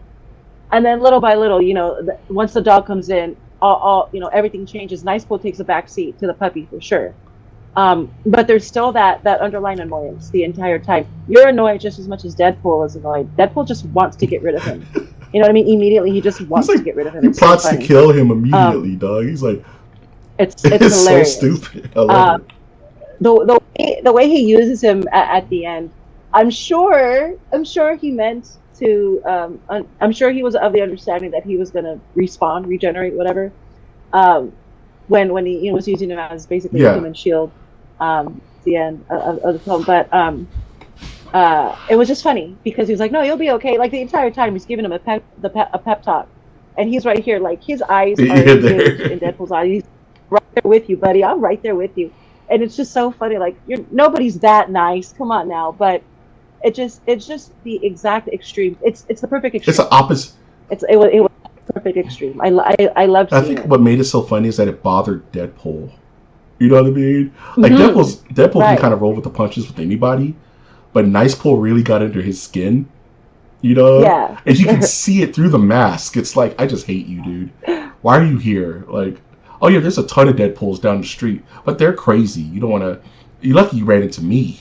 You know what I mean? Yeah. Because the other Deadpools are out of control, but Nice Pool. Oh, that's such a weird character. I love it. I love that. As such, it doesn't tie into anything. It's just airdrop an irritant. Just airdrop an irritant to Wade, and he was already like, "Yeah, I'm going to be your new papa, dog pool." He's like, "No, this is my dog." And he's like, "We'll deal with you later, dude. Like, I got plans for you." They gave him his Odyssey, his Honda. He's like, "I will be caught dead in a Honda Odyssey, dog." Like, shout out Honda Odysseys. Owner. So Deadpool Car looks similar to that one. and Wolverine find out there's some outsider resistance that are hanging out in the land of misfit toys, or the Void, after they escape the clutches of Cassandra Nova. But I'm going to take a step back, because the very first big cameo we get is of Chris Evans of Captain America fame. Is Captain America. We all agree upon that. But they threw us for a loop, because we all thought we were getting Cap in this movie, and it turns out that we were getting Johnny Storm from the Tim Story 2000's Fantastic Four film. Did your theater pop at that moment? Yes, absolutely, big time. Yeah, I was just kind of had an inkling that that's what they were going for. I was like, nah, they're just gonna have some weird Cap that's gonna get broke off or something. No, it was Johnny Storm, flame on, in an FF suit, mind you, fighting against Sabretooth and Toad in Pyro. And I'm just like, this is out of control. Yeah, that was this is out of control. And Chris Evans didn't have to go as hard as he did. You know what I mean? Because even he was having fun in that. Everyone seemed to have fun in this film. I think that's what gives it a lot of its charm. And no one was stiff, or he didn't have two or three things to say. How did you feel about that cameo from Chris Evans? I liked it. I enjoyed it. I wasn't expecting it. I remember thanking God that I saw the Final Four and actually enjoyed it. Gosh, I don't know how many years ago. So that was pretty cool. I understood that there was actually several that a lot of the younger crowd didn't really understand and didn't partake. But you can tell who was 40 and above in the movie theater by a lot of the reactions, which was honestly like, thank you, thank you for that. Like we're always getting tossed into this category of like tossed to the back burner a lot of times, and we have to adhere and uphold these new ideas and these new characters, which is fine. It's part of growing. It's part of it's part of being a fan.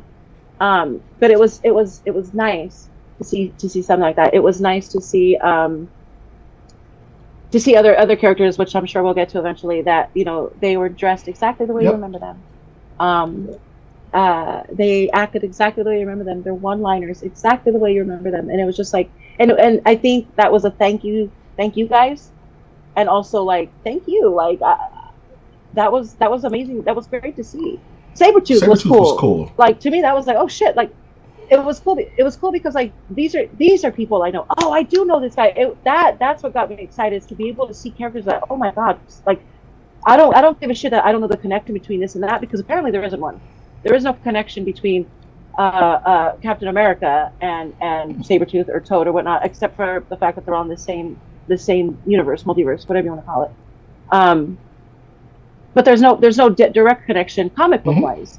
So it was just pretty cool to see all these things and all these people come together from all over the place. Like I said, like I mentioned before, it was as if we're playing a video game and we're just picking the most random characters and watching them fight. Like it was just it was awesome. Yeah, And he was fun. Like you said, it looked like they were having fun. He was a blast. Until he wasn't. And then until he was blasted. He was a blast until he got blasted.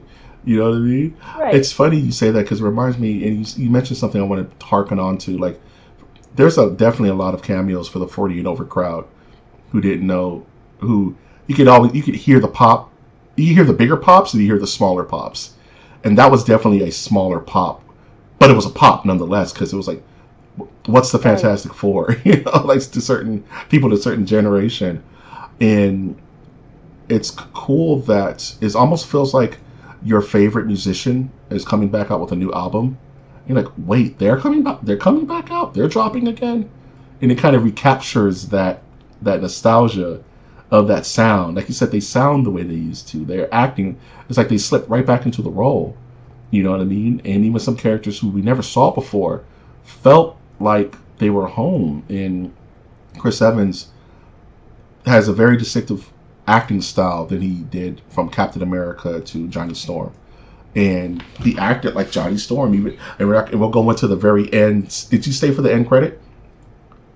Okay, so you saw that craziness. So it was very, very Johnny Storm. So it really was like, oh, I missed. It makes you want to go back and watch all these movies. And I mentioned earlier, this film just overall feels like a love letter to that generation, to that time frame between X-Men 1 and, let's say, Dark Phoenix X-Men, and everything in between. The Blades, spoilers. Let's talk about it. The Blades. Yeah. For that. So, oh my god, that was a huge pop. Even I was like, "There's no way." I was like, "So why is he here?" The Blade and Elektra, honestly, Elektra too. Like that was. I'm gonna tell you mine, but okay.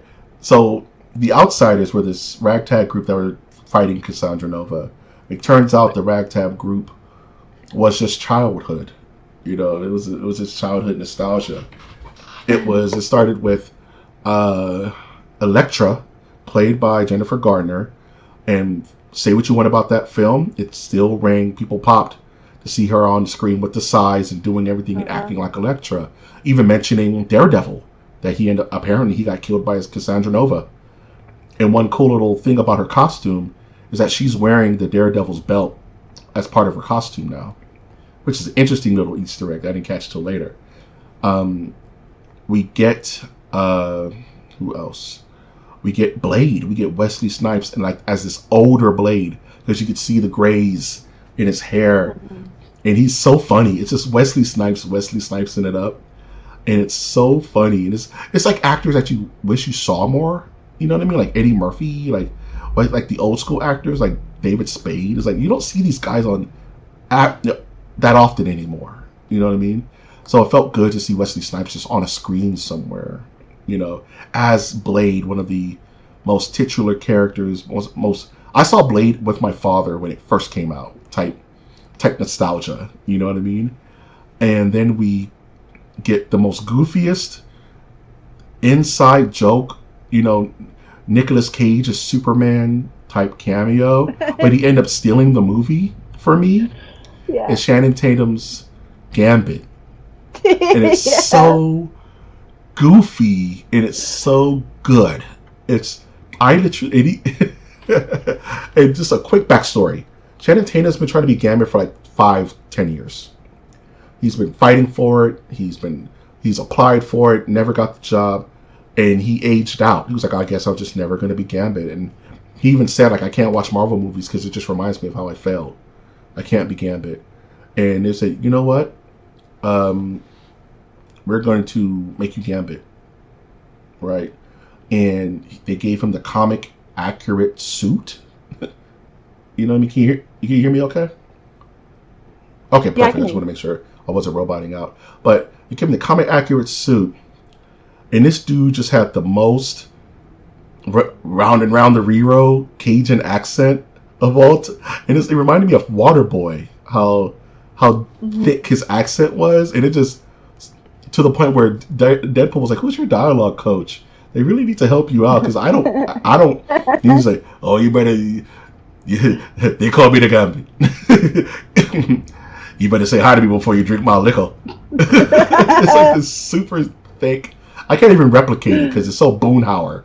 He's Boonhauer levels of Cajun, and it just makes, and it's one of those things where it's like it makes you just want more of that character. He was my standout appearance because once the nostalgia melted away, I was like, man, I want more. I want more of this Gambit. He was comic book accurate. Honestly, looked like he came from the '97 show as well. Yeah, but he's wearing the same. Literally, no. There was no MCUification of the uniform. It was just the Gambit, hair, everything. The only thing he didn't have was the black eyes. He didn't have the black and red evil eyes, but that would have been weird. I guess that would have been a weird thing to keep going.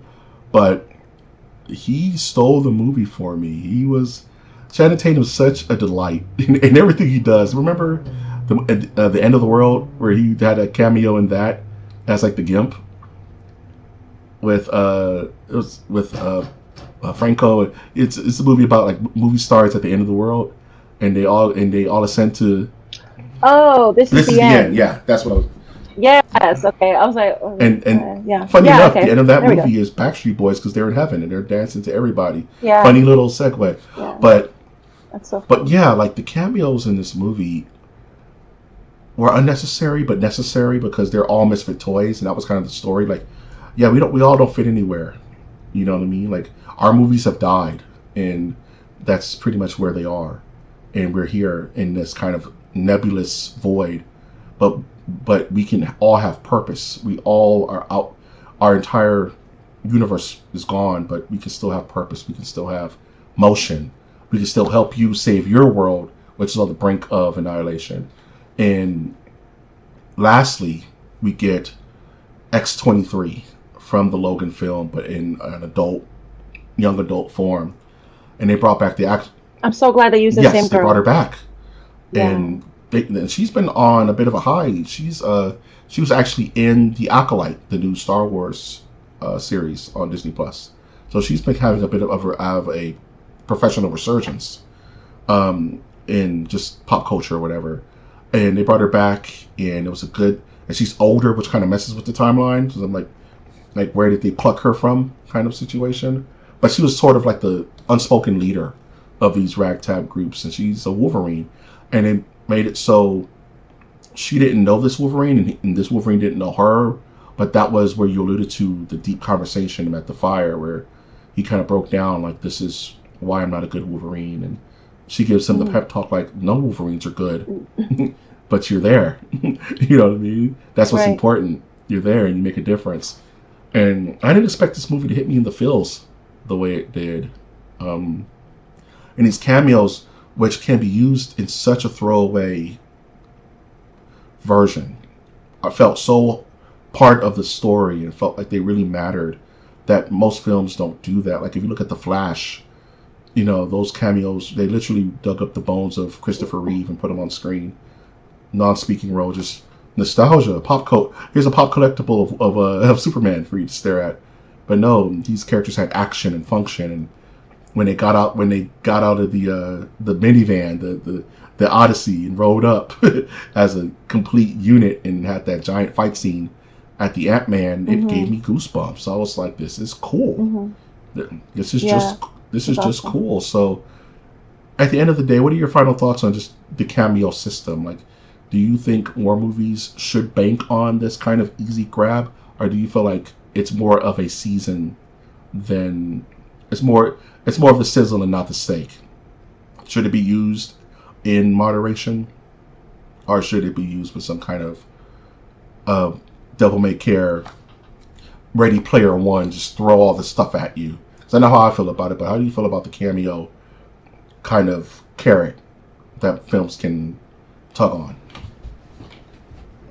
Said a lot of Sorry, words there. I was trying to wrap it around my own brain. Like, how do you? Well, in this film particularly, I think the cameos were done respectfully. Like you said, that could be such a comedically throwaway thing to do, and that's okay. That's okay too when Hollywood tends to use cameos as a gotcha or as a surprise or as let's poke fun at this specific person in this specific moment type thing. But I don't think that's what these cameos were at all. Like you said, they had full function. They almost had their own mini storylines, as it were. You know what I mean? While they're not really placating to the entire story, their involvement is vital. Which is pretty cool. I think Gambit for sure is probably number one. Blade will be number two. X-23 is probably my third favorite cameo. I want to see so much more of her. Like I said, Logan was again, aside from the early X-Men films, Logan was another one that I resonated with me big time. I loved it, and I loved her in the movie. So that was fun. That was fun to come back and say, "Oh shit, that's cool!" Like, "Oh, they're back. Oh, that's cool." So I would love to see more of her. She's such a badass character. I'm okay with it. I'm super okay with them just making her Wolverine for the MCU. Right? Right? I wouldn't be mad this at is coming it. from some heavily invested in the Marvel universe, though. But I think that would be pretty. I think that'd be pretty sick. Yeah. I think that'd be pretty so, awesome. And as far as like the cameos, like in general, like in movies, I don't care for them one way or another. If they're done well, then they're done well. And again, they don't have to be as respectfully done as they were in this film, but they were done well in this film with honor. So even the throwaway cameos, like the villain cameos, the non-speaking roles, Juggernaut was there, right? The Blob was there. Yeah, Juggernaut was there. What I mean? Lady Deathstrike was there, villains. And I'll close out with the final cameos of the film, which was the Deadpool Corps, with Lady Pool and Kid Pool and Marvel Zombies Deep Cut Head Pool and Head Pool and Liverpool was there and Samurai Pool and Cowboy Pool and just fun, right? They didn't necessarily need to. Yeah. Samurai? They had a samurai. Yeah, that Samurai Pool in the back. Yeah. Lady Pool came out with her what are they called? Uzis with her twin Uzis, like in the comic. So yeah, it's just a lot of fun and used smart and used smart. Is that's I think what really sets certain cameos apart from other films. And lastly, let's talk about the ending. Let's talk about how this film closed out and the MacGuffin, like you mentioned earlier, the return of Cassandra Nova that kind of fell a little flat.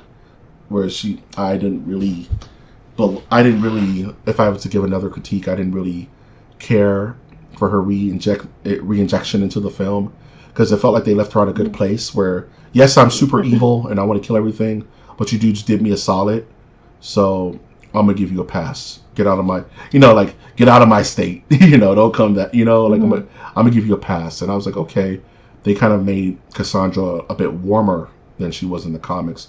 But nope. She changed her mind. She said, no, I'm just going to destroy the entire multiverse, so all that's left is the Void, and you guys get to chill with me. And I'm like, okay, I mean, if that was her initial plan from the beginning, I would have bought it a little bit more. But the change of mind where they even said she's perfectly happy in the Void. And she's so cosmically powerful, she could just leave anytime she wants. So we're not gonna wake the bear, so to speak. That's what the TVA's assessment of her character was. But she said, once you guys started playing in my backyard, you broke the rules. And now I'm going to break them too. So I'm just going to break everything. Which I get, but that's so flighty. But that's her character. Remember when they were trying to put the Juggernaut helmet on her? And they're like, why are you like this? She's like, I don't know. Like, we're trying to help you. You're going to kill us? Yes, I am. The second this goes off my head, I'm going to explode the both of you. She's like, we're trying to help you. Why are you like this? I just am. Like you said, I'm just evil. I'm just a bad guy. Yeah.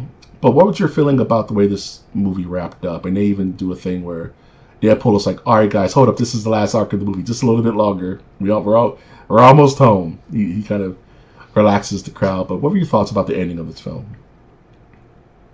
I enjoyed most of the home stretch, with Deadpool fighting the Deadpools. That was fun. That was such a fun So watch. Wolverine, he puts the mask on, dude. That was so like the most like yeah, he puts the mask on. Very Done. iconic. Set to like a prayer. That was absolutely perfect. Just iconic all the way around. As far as like when they were doing the whole getting rid of the MacGuffin thing, um, that was the let's go to the bathroom part where they're just focusing on Cassandra and it's gonna happen. You already know it's not gonna happen. You already know like when they were doing the percentages and it was going up and then it was going back down and you already know like it's gonna be destroyed. Like it's not like that wasn't a nail biter Right. scene to me. It had no stakes. It felt like it didn't have any stakes. As you For knew what sure. was going down, you know? For sure. The self-sacrifice of Deadpool when they went down to the basement or whatever to do that anti-atom and Yeah. positive, the negative and positive of They the won of with the the power jet. of friendship, pretty I much. forgot. Kinda. They won with it. They stayed alive through the power of friendship. Basically, is what they did. But I thought it was pretty cool. Like I really did like that self-sacrifice scene where it reminded me of a scene from another film. I can't remember which one at the moment, but I think it's a Yeah, comic movie Guardians of too. the But Galaxy. anyway, so he closes the door. Guardians of the Galaxy. He does the old switcheroo, and he's in there, and Wolverine's like, oh, blah blah blah, come on, bud. Come on, Bob. And then eventually, they both go in. When their powers Hmm. combine, they go in. They do the thing, and it doesn't really need explaining. Like they're both self healers, so I can imagine what it's like to hold on to your brother and like generate its own healing type force, which essentially destroys the Yeah. machine, Hmm. and everything involved and around it, Cassandra and whatnot. Um, I thought it was a pretty cool ending. Again, a predictable one that you expect, right? One I expected Yeah. anyway. Played out well. I think Paradox's portrayal in this movie was He's fun too. hilarious. I liked him. I enjoyed him very much as a character. I enjoyed him at the end playing stupid about the whole And thing. he's like, fuck. I thought that was pretty. Yeah, I thought that was pretty fun. Yeah, I love the way it ended. I do.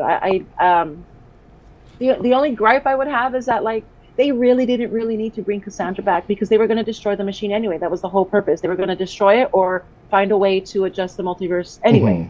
So she was an unnecessary Yeah, part. yeah, To same me. here. I agree. I think if they would have made Paradox the big bad, which he should have been, he He should have should have been the been. primary catalyst of stopping them on using the machine. But he doesn't have power, so that's not fun. Nah, he's a TVA agent. He could have figured out ways to stall them or cause issues where it became some kind of climax crux.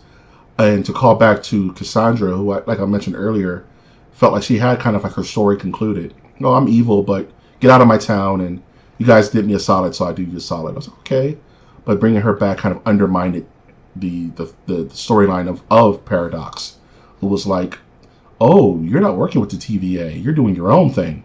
He was like, yeah, because I feel like XYZ. I feel like I don't. We should be able to prune timelines like we used to, and I'm going to prune this timeline. Um, but the end of the movie is something that I think about when it comes to trilogies and how do you end a trilogy and how do you bring closure to a character. And the best trilogies kind of do that, where it's like if you never heard the name Deadpool or Wolverine again, which is impossible, but if you never heard these characters ever again, this is the perfect closing to their trilogy. Right? If Ryan and Hugh Jackman just decided this is it, I think this would be the perfect ending to the story. Like they found their happiness, they found their family. Wolverine ended up not living, but chilling with Deadpool, and they got Laura to chill with him Right. as well. And they're all one big happy family of misfit toys. You know what I mean? And it just Deadpool found his place in the grand scheme of things. And I think that once, like I mentioned earlier, I think this ending with that fight scene with Wolverine dropping the mask and going into Berserker Barrage and doing Marvel vs. Capcom moves with a steady cam, old boy style fighting sequence against all these Deadpools.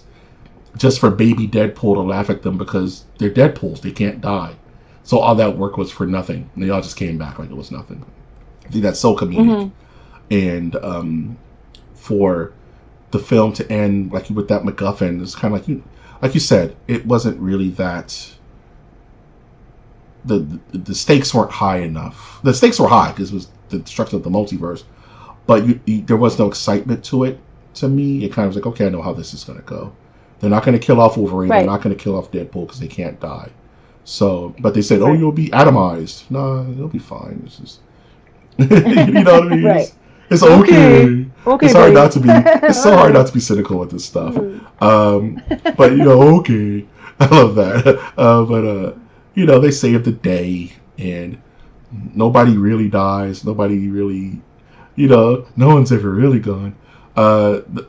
It's like no stakes, but all the stakes, and it was really just there for Deadpool to grow as a person, and there for Wolverine to forgive himself. And he gives this beautiful speech where it's like, I've always hated wearing the suit.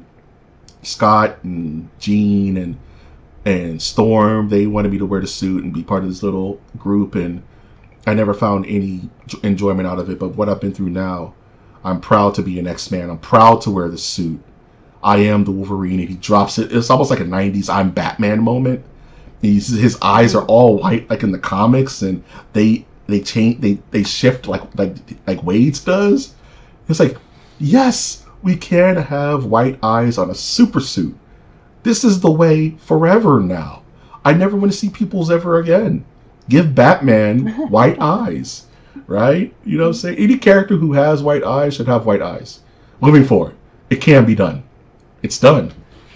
It can be done. I don't want any excuses moving forward. Black Panther had white eyes, to be completely fair, but the man never kept his mask on. So that's that. But that was the hypest thing on the planet, because it was just the accumulation of being blue-balled for 20 years, of seeing a comic accurate Wolverine. I hate to be so graphic, but that's what it was. I had to draw the shit, you know what I mean? But, just to get wrap my brain around it. And it's just the perfect ending to the story. It's the perfect encapsulation of this series. And the true ending to me is the behind the scenes shots of the birth of the Fox era, set to Green Day's, what's the name of that song? The Time of Your Life. And honestly, it was like, man, this brings me back, because it was done so pretty. Nice. It was just like the perfect, like, okay, guys, we did something. You know what I mean? It was important, and it fed us. It fed comic book fans. And this is what we had, and we were happy with it. It's only this revisionist history nonsense where people are now saying these movies were bad or these movies weren't. No, this is what we had. So we were grateful of the Daredevil movie. We were grateful to have Blade and Blade 2 and Blade Trinity and the Fantastic Four, Rise of the Silver Surfer, all that stuff. It doesn't hold up well in retrospect, but this is all we had. And the game didn't change until Spider-Man. Until Sam Raimi's Spider-Man. That's when the game really shifted.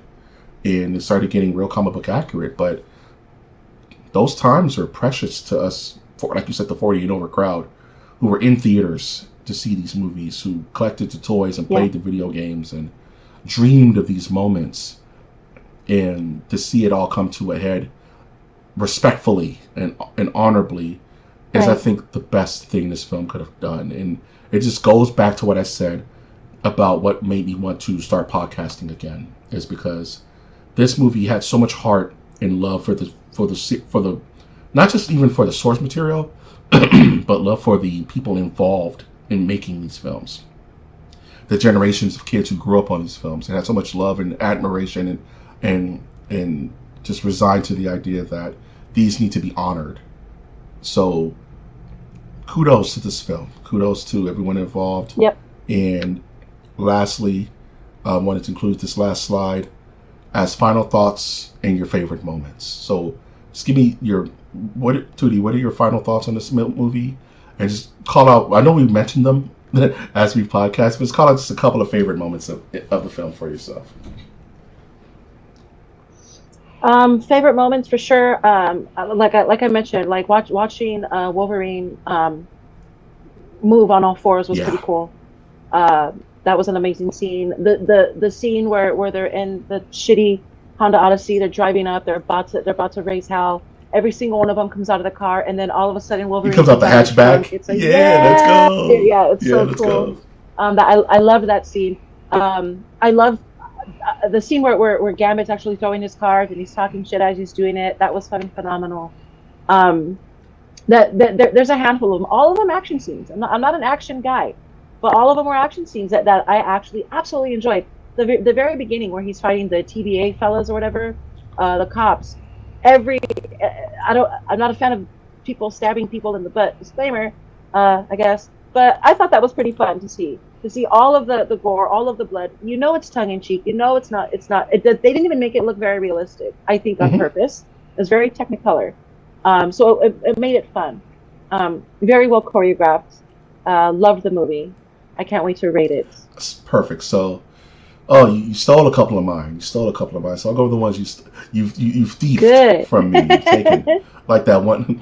like Call me Patch. Call me Patch, bro. Patches. Call me Patches on Hulu. Man, the car scene, the whole argument. Hugh Jackman acting his ass off to where he actually stymied Deadpool, where he had nothing to say except for "I'm gonna fight you now," and he's like, "Oh, are you?" Yeah. And then it's actually probably my favorite fight scene of the film, with all the fanfare and the mask. That was such a weirdly intimate fight, and they were truly upset with each other. So that was one of the more bloodier fights of the film. Right. Other than that, definitely the roll-up scene, Gambit getting loose and like doing his whole little card thing where he like flips out the cards and, "Ooh, I'm gonna make a name for myself today." You better tell them what happened today. He was like, "Yeah, let's go, Gambit. Let's go." He was getting, that scene was too real. Like I mentioned earlier, the Wolverine tryouts was one of my favorite scenes in a long time. Just seeing the different versions of paying homage to Wolverine, so to speak. Getting to see X-23, getting to see Laura Kinney get active in her scene, and seeing her putting the glasses on like in Logan. That was cool, little callback.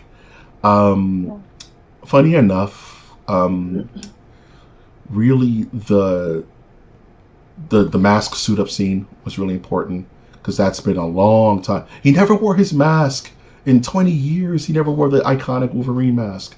He finally put it on and it looked great. That kind of made my nerd chest beat a little bit faster. And I think lastly, my favorite scene is really the heart-to-heart that he has with X-23. It was like, I'm an all action. So for like I said, I didn't expect to get hit in the feels with this movie, but them having a heart-to-heart, like, you're not my Wolverine, but you are Wolverine, and Wolverines aren't the good guy. Wolverine was never a hero, but he was a hero. Right. But he was there, and he was present, and he fought for what he believed in, and that's what made Wolverine special. And that just speaks to the character so much. Like you said, the 90s cartoon, he wasn't a good guy. He wasn't a Boy Scout like Cyclops was. He was always leaving. Right. He was always getting arguments with them, always fighting, always running off to do his own thing, but at his heart, he was still a good people, you know what I mean? And when it came down to it, he was there for you. And I guess this Wolverine's biggest problem was that when it came down to it, he wasn't there. And if they got broke off like that, I don't know what much he could have done to save the day. You know what I mean? If you defeat Storm, Jean Grey, Cyclops, there had to be some pretty powerful heavy hitters to clear the X-Men entirely. And, but he regrets that. And him having that full around catharsis of, I can move past that. And, final thought is the TVA manager. She's in Loki season 2 and Loki season 1. She's the African American lady at the end of the movie, and Hugh Jackman Hugh Jackman. I'm mixing them together. Logan says, "So can you fix my universe or what?" And she's like, "You don't need to fix it. It is that who you are now was created by the actions of that situation, and you grew from that pain to then pursue through it and become the hero you are today. So there's nothing to fix. There's nothing wrong with you. And that spoke to like me. Like it spoke to Mike G. Like you're more than just your mistakes. You're more than your past. And even if you could go back in time to fix it, you may be worse. Right? You may go back in time to fix that slight, that thing you think you failed at. It may make you a worse person. It may not make you not as good as you could possibly been living through that trauma, living through that event. So I love that message. You know what I mean? That it gives all of us that you're not, these negative things that happen to us, we're not defined by them, but they do build character. They do build us to live through that, to power through it, and be more than what we are today. So I love that kind of sending home message to those who may feel that way in real life. So those are really my final thoughts on the film. And here we come to the score. So, Tootie Odin of Madripoor warlord Tootie Odin, out of how many claws are you going to give Deadpool and Wolverine out of 5? From 0 to 5 claws, how many claws are you going to give it? 0 to 5, I'm going to go with 4. Now, if this was a 0 to 10 scale, I would have gone with an 8, though. So, and again, not every movie is perfect. To me, this was a very absolutely fun film. And really, it's just I wish I just had more knowledge, because there was parts where I was lost, but not lost enough. It really was a very, very well done film, for sure. And again, it put a nice, pretty bow on top of the Deadpool trilogy, from beginning to end. That story. This story itself is done, and it's done well. So, 4 out of 5 claws. Very good. And, we're usually in quite the same unison in these numbers. So I would give it a 4.5 out of 5. Ooh. Only because the only real knocks against this film that I have is really, and this haunts so many movies, it's the third act. I feel like the urgency of the situation with Cassandra Nova being re-injected into the actual back into the fray felt kind of, it did a disservice to her character, and also did a disservice to Paradox's character, because I felt like he could have been more of a bigger bad and been the omnipresent multiversal threat that he should be, rather than take the actual agency out of his hands and put it back in hers, where I felt like she had her arc where she was best fit in the void. All that said, this is still a 4.5 out of 5 film for me. A resurgence in the comic book movies, which I've been so kind of sad about, so kind of like, there's nothing that's really getting my goat, so to speak. And this kind of reinvigorated my love for comic book movies, reinvigorated my love for the X-Men, and reinvigorated my love for podcasting. To bring us back and to bring back MOTN in a fun and flavorful fashion. With that being said, any final thoughts just in general, Tootie? Any send-off to our new YouTube audience, to our Spotify listeners who are subscribed and going to be shocked to see this pop back up on their feed? Mm-hmm. Well, I just want to say, first of all, thank you for letting me be a part of this with you. It's definitely an honor. I have a blast every single time we do MOTN episodes. I know our episodes get high traction, and with good reason, because we talk about some good stuff every single time. It's guaranteed. Secondly, welcome new people. Michael is it, you guys. Just please subscribe if you haven't yet. You're not going to regret loving this podcast, because everybody who does love it has been waiting for it and has been missing it. To our old friends, hi guys. It's good to see you again. Welcome back. And that's it. I'm just so thankful that Masters of the Nerdiverse is back. I really am. You hit the nail right on the head. Thank you for being a part of this from the beginning. A year before I started this podcast, I was telling Tootie about it. She was excited to see what we can do. And we've done so much and still have so much more to do with this channel, with this network, with whatever this becomes. And I want to thank Tootie for her time, and thank you for your just being a part and being such a... And you say you're like 60% nerd, but you're literally a master of the Nerdiverse. You have a quadrant in the Nerdiverse, whether you like it or not. You are a master of the Nerdiverse, And I would like to thank all the other masters who are old-time listeners who are excited to hear us back.